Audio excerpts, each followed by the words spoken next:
ხო, კაი შეკითხვაა. წინ არჩევნებზე მე შემიძლია მსჯელობა გარედან, ამ არჩევნებზე შემიძლია მსჯელობა შიგნიდან. ამიტომ შედარებისთვის ორი სხვადასხვა სივრცეა და არ ივარგებს. გარეგნულად როგორც ჩანს ეს პრესაში არის ასახული ყველაფერი, შიგნიდან ცოტა განსხვავებულად იხედება ეს ყველაფერი. თავისუფლებას სხვადასხვა ხარისხები აქვს, ახლა ზეწოლა ისეთი. გამორჩეულად რო თვალშისაცემი იყოს არ არის, მაგრამ არათანაბარი გარემო რო არსებობს შექმნილი იმისათვის, რომ ზოგიერთს იმ თავითვე გააჩნია უპირატესობა და ამ უპირატესობას კარგად იყენებს, ხოლო სხვას არ ეძლევა საშუალება მეტნაკლებად ამ სივრცეში შემოვიდეს და სრულფასოვანი ნაბიჯები გადადგას, ესეც ფაქტია. არის ჩემს მიმართ თუ გაინტერესებთ ახლა ისეთი განსაკუთრებული, არც არა განსაკუთრებული. არაფერი არ ხდება, არის პატარა კურიოზები, როდესაც ერთ-ერთი პოლიტიკური ჯგუფის მაჟორიტარი კანდიდატები ცდილობენ თავიანთი პოლიტიკური სუბიექტის და ჩვენი პოლიტიკური სუბიექტის ამომრჩევლის თვალში გაიგივებას. მე არ ვიცი ახლა ეს შეიძლება ტექნოლოგია არსებობს ასეთ საარჩევნო, ყოველ შემთხვევაში ძალიან ხშირად სადაც მე მივსულ ვარ, იქ მოულოდნელი შეკითხვა მე მიიღია, რომ თქვენ ერთად ხართ, ერთად რო ვიყოთ ძალიან მარტივი. ასახსნელი ეგ მაშინ ერთი ნომერი გვექნებოდა. ზოგ ადგილას ეს ძალიან კურიოზულ ელფერსიძენს, მაგალითად ერთ-ერთმა პარტია, ამ პარტიის მაჟორიტარმა პირდაპირ ჩვენ ოფისზე თავისი ბანერი გამოკიდა, ეს ორი დღის ამბავია. ძალიან სახალისო სიტუაცია, მე ასე აღვქვამდი ამას. იმედია ეს გაუგებრობა მოიხსნება. თუ არ მოიხსნება, მაშინ ჩვენ მოვხსნით. არ მინდა ახლა დასახელება, ადრესატი მიხვდება იმ წუთში ვერაზეა ლაპარაკი, თუმცა ძალიან კურიოზული მგონია მე მართლა ეს ყველაფერი ახლა თუ იმის იმედად არიან, რომ ის რესურსი თქვათ ამომრჩევლის, რომელიც მე გამაჩნია, ამის გამო გადავა სხვასთან, ეს ცდარია, იმიტომ რომ ჩემი ამომრჩეველი არის ძალიან მოტივირებული, ძალიან შეგნებული ამავე დროს და ზედმიწევნით ზუსტად იცის, სად გადის გვარი. იცით რა, ყოველ შემთხვევაში იმ კონკრეტულ კანდიდატს, როგორცაც ჩანს, ნაკლები რესურსი აქვს იმ კონკრეტულ საარჩევნო ოლქში. აბა სხვანაირად მე ვერ ხსნი ამას და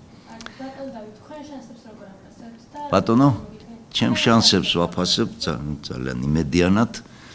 ამაში მარწმუნებს შეხვედრები, ახლა კი ნაკლებად შუქდება, კი ესე იგი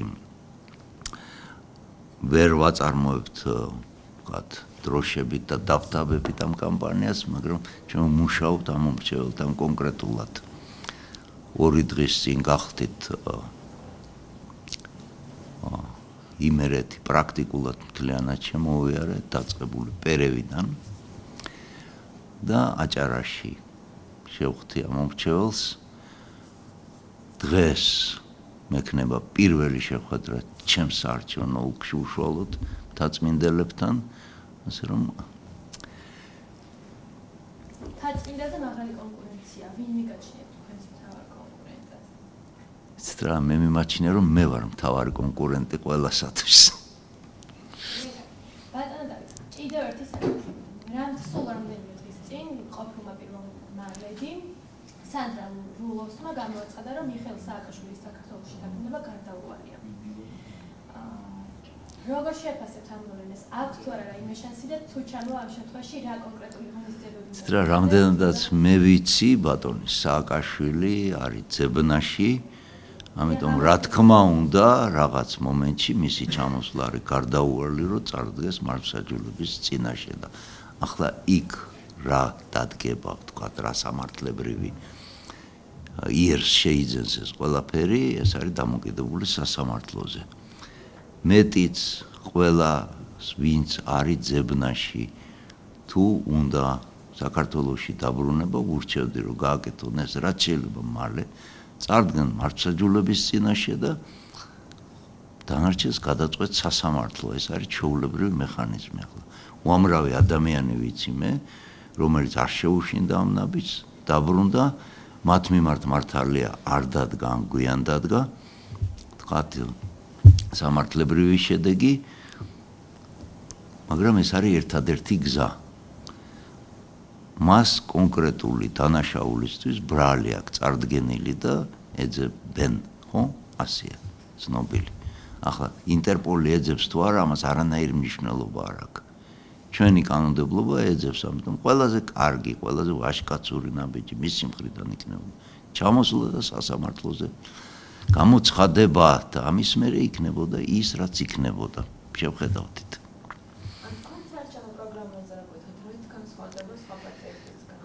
არის რამდენიმე მე გეტყვით ყველა პროგრამა არის მეტნაკლებად ზოგადი დებულებების კრებული ჩვენი განსხვავდება ამისგან გარკვეული აქცენტირებით გარკვეულ სფეროებზე რომელიც ჩვენ მიგვაჩნია რომ შეგვიძლია სერიოზულად წავწიოთ ეგ საკითხები წინ და დავეხმაროთ ქართულ სახელმწიფოს რომ ამ დარგებში მაინც მან გადადგას რეალური ნაბიჯები განვითარებისაკენ აი ამით განსხვავდება ეს სფეროები თუ გაინტერესებთ ჩამოგითვლით განათლება რეალურად პირველ რიგში ამაზე ბევრი ლაპარაკობს ახლა თუმცა ჩვენ როცა შარშან დავიწყეთ ამაზე ლაპარაკი სულ სხვა პრიორიტეტები მჟღავნდებოდა ყველა პრაქტიკულად პოლიტიკური სუბიექტის მიერ მე ვიღაცამ აღმოაჩინა რომ ამაზე ლაპარაკი მომგებიანია სამწუხაროდ აი ამ ორ ფრაზეოლოგიაში შორის საბედნიეროდ ჩემთვის ის განსხვავებაა რომ მე ვიცი რაზე ვლაპარაკობ კონკრეტულად იმიტომ რომ წელიწად ნახევარია დაახლოებით ჩვენთან მუშაობს საკმაოდ სერიოზული ჯგუფი განათლების სპეციალისტებისა და ეს არის ფორმალური ჯგუფი მას ქვია განათლების პრობლემათა შემსწავლელი ცენტრი ჩემბატონო და სერიოზულად ვიცით რაზე ვლაპარაკობთ ასევე ძალიან მოდაში შემოვიდა ლაპარაკი უსაფრთხოებაზე მე ზედმიწევნით ვიცი თითოეული ექსპერტის ფასი ვინც ამაზე ლაპარაკობს ძალიან კარგად ვიცი ზოგიერთი ჩემ ხელში გაიზარდა ზოგიერთი გარედან შემოვიდა ამ სფეროში ლაპარაკი ზოგადია აქაც კონკრეტულად არაფერი არ იდება მე შემიძლია გითხრათ რომ უსაფრთხოება ძალიან რთული თემა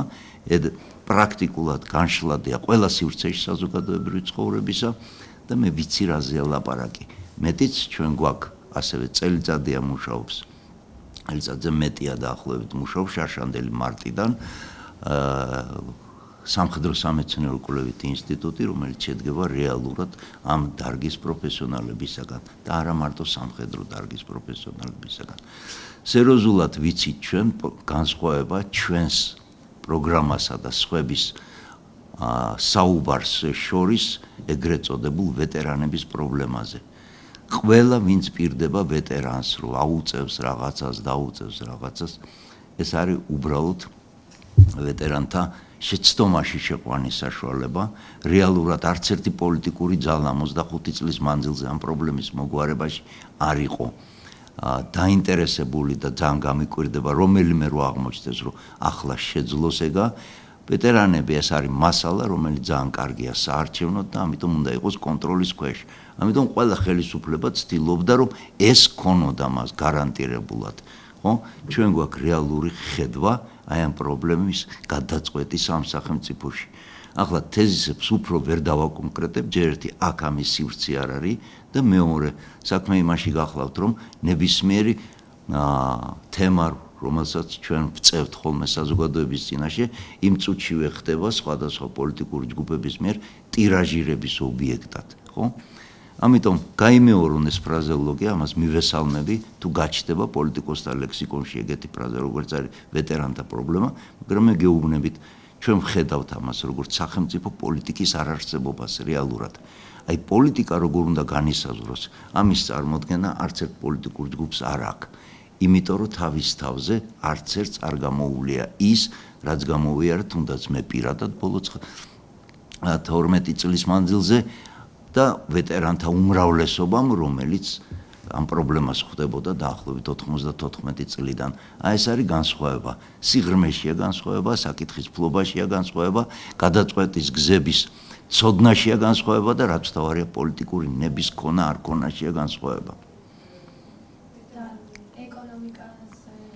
ეკონომიკაზე იცით რა, ჩვენ გვაქვს ხედვა ეკონომიკური განვითარების, მაგრამ ვინაიდან სავარაუდოდ ჩვენ არ ვიქნებით მართველი პარტია, ხო? ჩვენი მიდგომა ასეთი გახლავთ. თუ კი მართველი პარტიის მიერ წარმოდგენილი ეკონომიკური პროგრამა, როდესაც რეალიზაციის პროცესში შევა წინააღმდეგობაში სახელმწიფო ინტერესებთან, ჩვენ მას წინააღმდეგობას გავუწევთ. თუ კი ის იქნება თანხმედრაში სახელმწიფო ინტერესებთან, ჩვენ მას მხარს დაუჭერთ. მიდგომა არის ცალსახა, სახელმწიფომ უნდა შეწყვიტოს რღვევა, სახელმწიფომ უნდა დაიწყოს შენება. 25 წელი იმისათვის, რომ სახელმწიფომ გადადგას ნაბიჯი საკუთარი აღმშენებლობისაკენ, რეალურად სერიოზულად, კარგი, დღეს თუ არა, ხვალ იქნება აუცილებლად გვიან.